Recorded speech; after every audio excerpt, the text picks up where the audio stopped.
Some sad news to report tonight. Bishop George Murry, the head of the Diocese of Youngstown in Ohio, has died.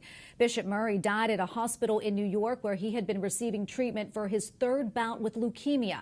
He led the U.S. Conference of Catholic Bishops Committee Against Racism until 2018 when he was first diagnosed with leukemia. He led the Diocese of Youngstown from 2007 until just last week when he had stepped down for health reasons. Bishop Murry was 71 years old.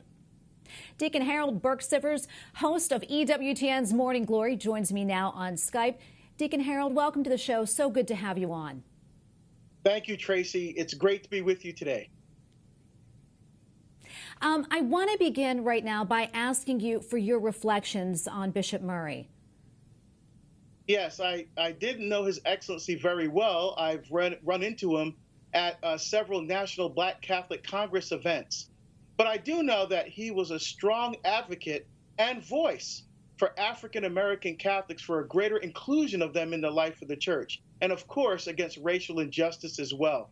So this is a sad occasion, and we definitely pray for the repose of his soul.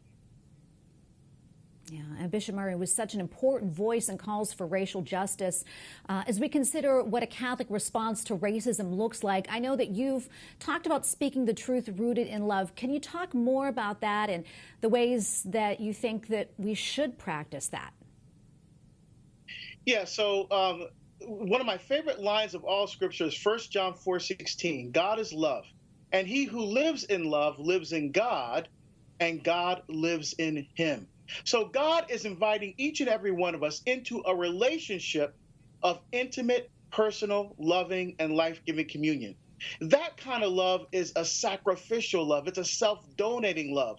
It's a love that always looks at what's best for the other. It's a love like, for example, when St. Teresa of Calcutta, Mother Teresa, looked at a person who was dying, she saw Jesus.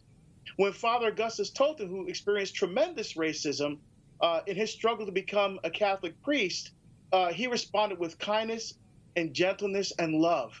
That's the way we need to be loving in our culture today. I think we're loving a little too superficially right now in our culture. We need to really look at someone and see that person made in the image and likeness of God.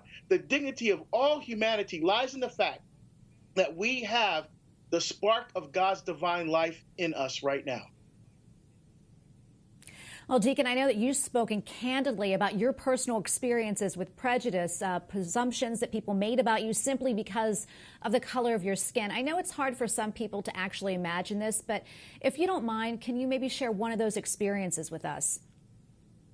Sure. So we have to make sure we're defining our terms here. So prejudice is a preconceived opinion or preconceived notion that's not based on reality or any facts at all. So, for example, obviously, I'm a fairly large African-American man, and I went to the University of Notre Dame for my undergraduate degree. And so when people find out I went to Notre Dame, they say, oh, what position did you play? They just assume that a guy my size played football, when the truth is I got an academic scholarship to Notre Dame. So what they should have asked me was, what did you study? That would have been a better question. Or even once I was pulled over by a police officer, he asked me to turn the car off, get out of the car, put my hands on top of the car, and I did everything he asked. I did not know why I was being pulled over. I wasn't speeding or anything. I don't drink. But this was at night, and he had a flashlight, and he shined his flashlight. Now, back then, I was wearing a Notre Dame ring, and he shined his light on my hand, and he says, what school is that? I said, Notre Dame. And he said, do you know Tim Brown?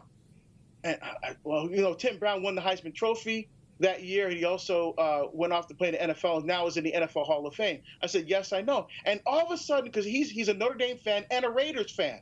So all of a sudden we're having this conversation about football and he just lets me go. And at first I was like, ooh, that went well. But then as I started the car and started to drive off, I got angry. I said, what if he wasn't a Raiders fan? What if he didn't like Tim Brown? What if I was just a guy from the neighborhood? How would that interaction have gone? And to this day, Tracy, I still don't know why I was pulled over. So when you see things like that, I don't think people can really appreciate what that does when people cannot see, when they look at you and see a stereotype and they don't see what God sees when he looks at you.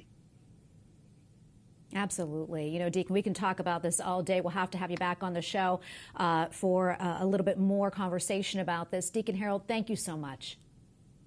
It's an honor and a blessing to be with you, Tracy. Thank you.